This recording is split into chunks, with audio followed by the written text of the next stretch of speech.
Praise అందరికీ ప్రభు నామమున మీ అందరికీ వందనాలు. నా సాక్ష్యానికి ముందుగా చిన్న ప్రార్థన చేసి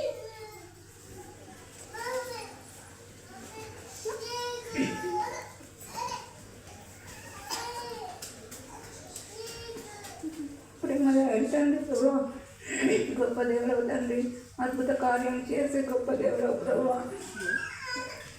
దేవా నా యొక్క సాక్ష్యం మీరు పంచుకోవడానికి గొప్ప సమయం నాకు అనుగ్రహించడానికి వందనాలు తండ్రి. వ్యర్థమైన ప్రతి మాట నుండి విడుదల దయచేయండి ప్రభు. మీ యొక్క ఆత్మ చేతను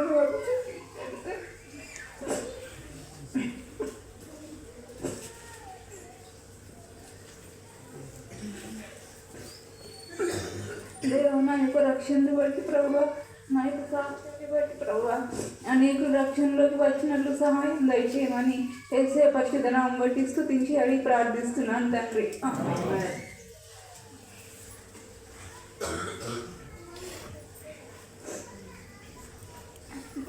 నా పేరు గ్లోరీ క్రిస్టా. నేను క్రైస్తవ కుటుంబంలోనే జన్మించాను. నేను 2012 ఏప్రిల్ 15th రోజు రక్షణలోకి నేను వచ్చాను. సండే స్కూల్లో బన్నీ అనే స్టోరీ ద్వారా నేను రక్షణలోకి వచ్చాను. దేవుడు 1 కొరింథీ 15వ అధ్యాయం 3-4 వచనాల ద్వారా దేవుడు నాతో మాట్లాడిండు. లేఖనముల ప్రకారము క్రీస్తు మన పాపంలో నిమిత్తము మృతి పొందెను, సమాధి చేయబడెను, లేఖనముల ప్రకారం 3వ దినం లేపబడనని దేవుడు నాతో మాట్లాడిండు. ఆ దినం నేను నా దేవుని సొంత రక్షకునిగా అంగీకరించాను. ఆ రోజు నా పాపంలన్నీ దేవుడు క్షమించాడు. ఆ రోజు నుంచి నేను క్రైస్తవ కుటుంబంలో జన్మించాను, కానీ నేను ఎక్కువ బైబిల్ చదివేదాన్ని కాదు. రక్షణ పొందిన తర్వాత బైబిల్ అంటే చదివేదాన్ని, కానీ చదువుడంటే ఇంట్రెస్ట్ ఉండేది, తృప్తి ఉండేది, కానీ దాన్ని ధ్యానించేదాన్ని కాదు. నా స్కూల్ అప్పుడు 7th క్లాస్లో ఉన్నాను. నేను 9th క్లాస్లో ఉన్నాను. ఆ 9th క్లాస్లో స్కూల్ బస్సులో వెళ్ళినప్పుడు కానీ, ఇంటర్వెల్స్లో కానీ, లంచ్ టైంలో కానీ, ప్రతి సమయంలో నేను బైబిల్ చదువుకుంటూ ఉండేదాన్ని. అది ధ్యానించకపోదు, కానీ దాన్ని చదివితే ఒక తృప్తి అనేది ఉండేది నాకు. ప్రతిసారి నేను బైబిల్లో బుక్స్తో పాటు బైబిల్ని కూడా క్యారీ చేసేదాన్ని. అట్లా నేను దేవునిలో ఎదిగాను. ఏప్రిల్ 2014లో నేను ఈ యొక్క బాప్తిసం తీసుకున్నాను. పరిశుద్ధాత్మ మీ మీదికి వచ్చినప్పుడు మీరు శక్తి నొందెదరని దేవుడు నాకు వాగ్దానం ఇచ్చిండు. ఈ రక్షణ పొందక ముందు నాకు హార్ట్ సర్జరీ అనేది జరిగింది 2010లో. 2010 హార్ట్ సర్జరీ అనేది జరిగింది. దానికి ముందు ఒక స్కిన్ పీలింగ్ అనేది వచ్చింది. స్కిన్ పీలింగ్ అంటే నా చర్మం అంతా ఊడిపోవడం. అప్పుడు 2009 నుండి స్టార్ట్ అయింది నాకు ఈ స్కిన్ పీలింగ్. ఎందుకు ఇట్లా అవుతుందని చాలా డర్మటాలజిస్ట్ని కూడా కన్సల్ట్ అయ్యాము. స్కిన్కి సంబంధించిన డాక్టర్స్ని కూడా కన్సల్ట్ అయ్యాము, కానీ వాళ్ళు ఏం చెప్పలేదు. స్కిన్కి సంబంధించిన అన్ని టెస్ట్లన్నీ నార్మల్గానే వచ్చినాయి. 2010లో జాన్ నుంచి జూలై వరకు ప్రతి డర్మటాలజిస్ట్ని కలిసాం, కానీ ఏ డాక్టర్ నార్మల్ రిపోర్ట్సే అని చెప్పారు. ఆగస్ట్లో అప్పుడు హై ఫీవర్ వచ్చింది. అప్పుడు వాక్యం అంటే మేము సండే స్కూల్లో ఇక్కడ కూర్చునే వాళ్ళము. అప్పుడు దేవుడు నాతో మాట్లాడిండు. ఇర్మియా 30వ అధ్యాయము 17వ వచనం, వారు ఎవరు లక్ష్య పెట్టని సీయోననియు వెలివేయబడదనియు నీకు పేరు పెట్టుచున్నాను.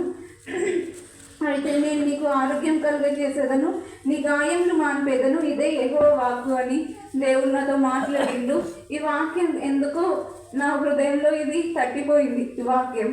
అప్పుడు ఎందుకు ఈ వాక్యం ఇట్లా వచ్చింది ఆరోగ్యం గురించి నాకు చాలా డౌట్ ఉండే. ఎందుకు ఇట్లా అవుతుంది స్కిన్ అనేది, అది బాడీలో బ్లడ్ సర్క్యులేషన్ లేక ఈ యొక్క స్కిన్ అనేది ఊడిపోవడం జరిగింది, స్కిన్ పిప్పింగ్ అనేది.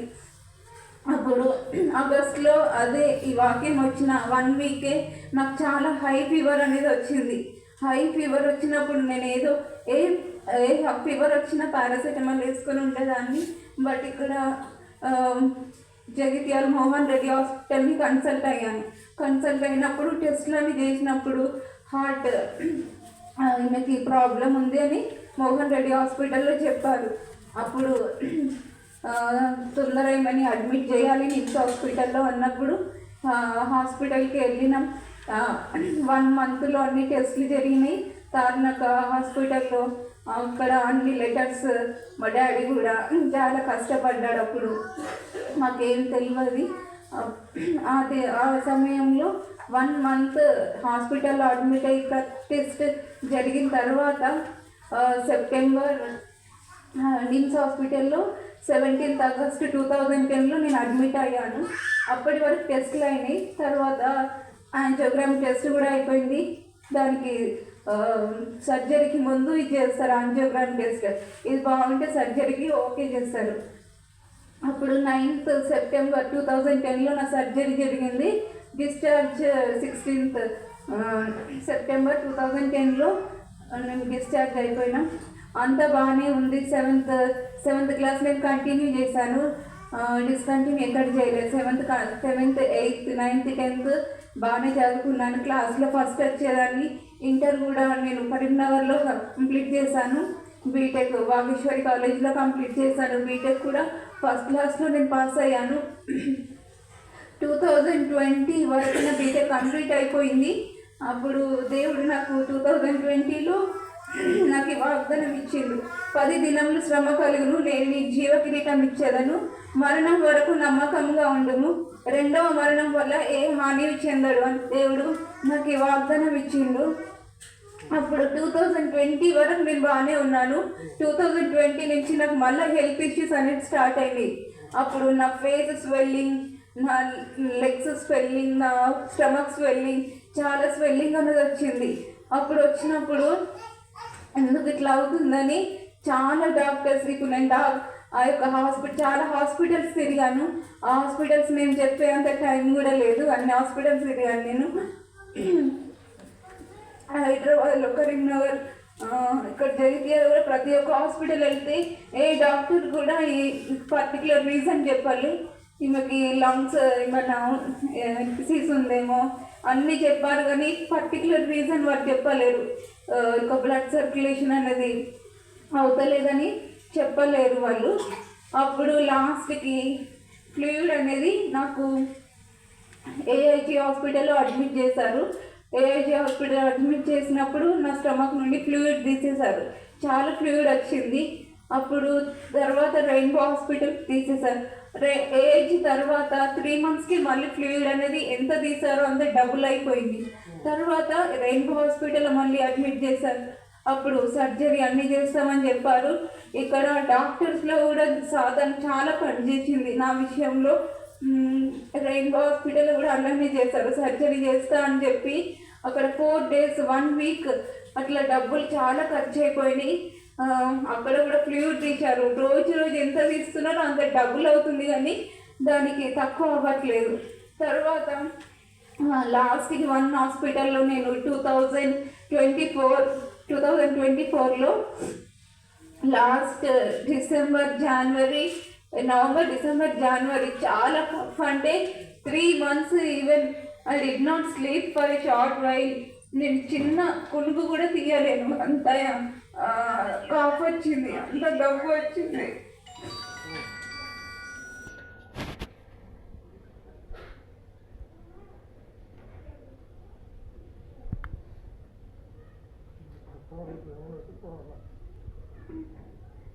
ఆ 3 months చాలా టఫ్ సిచ్యువేషన్ నేను ఎదుర్కొన్నారు.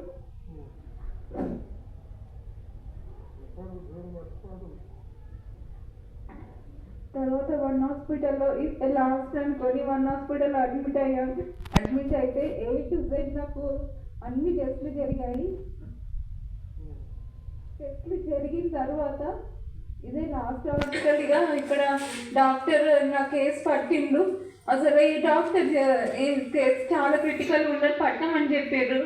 లాస్ట్ 1 హాస్పిటల్లో డాక్టర్ కేసు పట్టి నా ప్రాబ్లంకి రీజన్ చెప్పి నన్ను అడ్మిట్ చేసుకున్నారు. అడ్మిట్ చేసుకున్న తర్వాత అన్ని టెస్ట్లు A to Z అయిపోయి 2 daysలో సర్జరీ ఉండగా సాతాను ఆ డాక్టర్లో కూడా పనిచేస్తుండ్రు.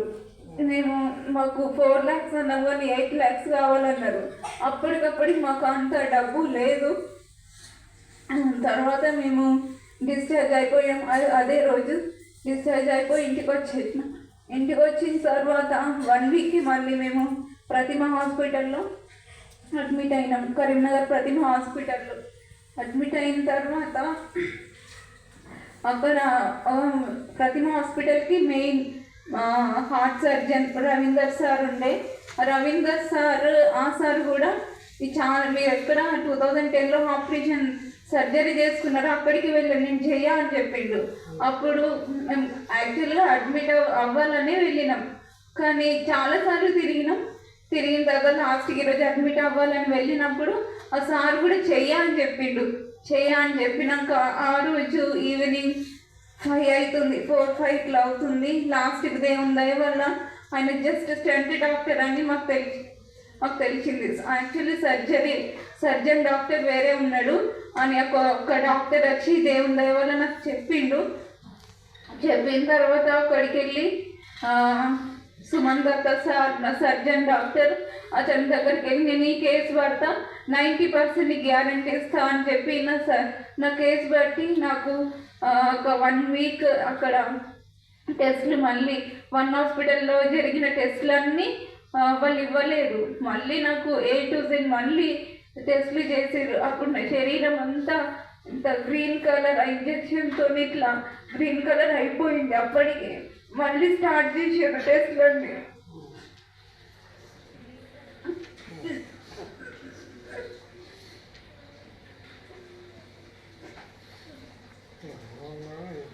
టెస్టులన్నీ చేసిన తర్వాత లాస్ట్కి సర్జరీ డేట్ కూడా ఇచ్చేసారు.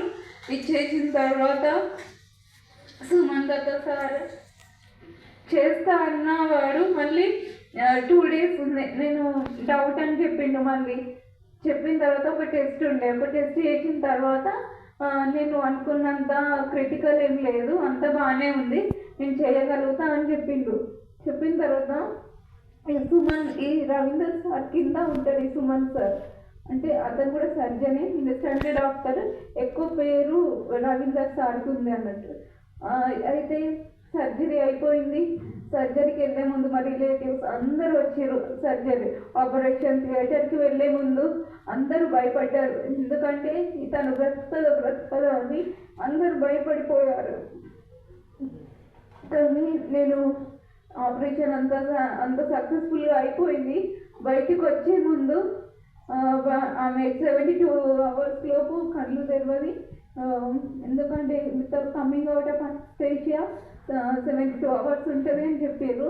బట్ నేను 1 hourలోనే నేను బయటికి వచ్చేసా. అనస్థీషియా నుండి నేను బయటికి వచ్చేసా. డాక్టర్స్ నర్సెస్ అందరూ విచిత్రపోయారు.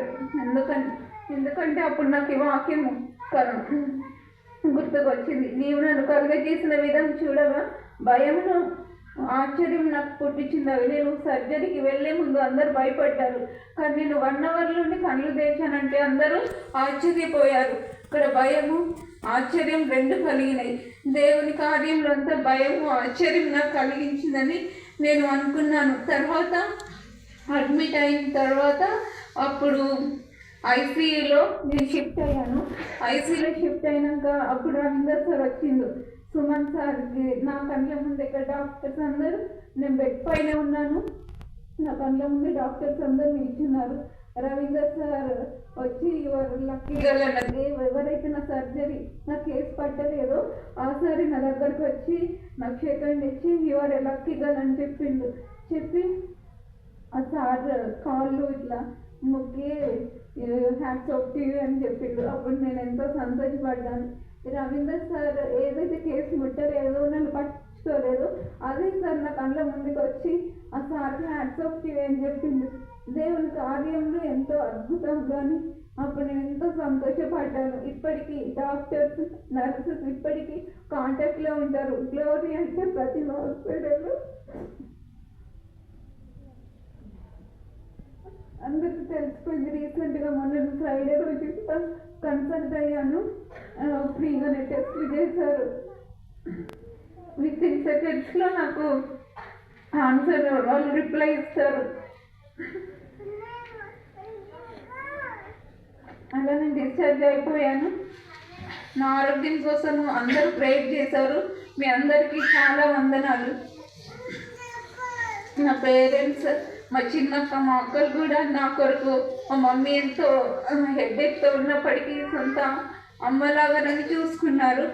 మా డాడీ, మమ్మీ కూడా వాళ్ళంతా సహాయపడ్డారు. ముఖ్యంగా జాన్సన్ అంకుల్, నేను ఏ టైంలో అంటే ఆ టైంలో రాత్రి 1కి 2కి పెయిన్ వచ్చిందంటే వచ్చి ప్రేయర్ చేసి వెళ్ళేవారు. అంకుల్, ఈ యొక్క సంఘం ద్వారా నేను ఎంతో నేర్చుకున్నాను. ఈ యొక్క సంఘం లేకుంటే వేరే సంఘానికి నేను వెళ్తే నేను ఇంత నేర్చుకునేదాన్ని కాదేమో. ఆత్మీయంగా ఎంతో ఎదిగాను. ఏమైనా ఇంకా యూత్ ఎవరైతే తప్పిపోయి ఉండేవారు, కానీ దేవుని దయ వల్ల నన్ను సంఘంలో ఉంచిండు. దేవుడు అని నా కోసం ప్రేయర్ చేసిన మీ అందరి ప్రతి ఒక్కరికి చాలా వందనాలు. అంకుల్ వాళ్ళ సిస్టర్స్, ఆంటీ వాళ్ళు కూడా వాళ్ళ సంఘంలో, ప్రతి ఒక్క సంఘంలో నా కొరకు ప్రేయర్ చేసారు.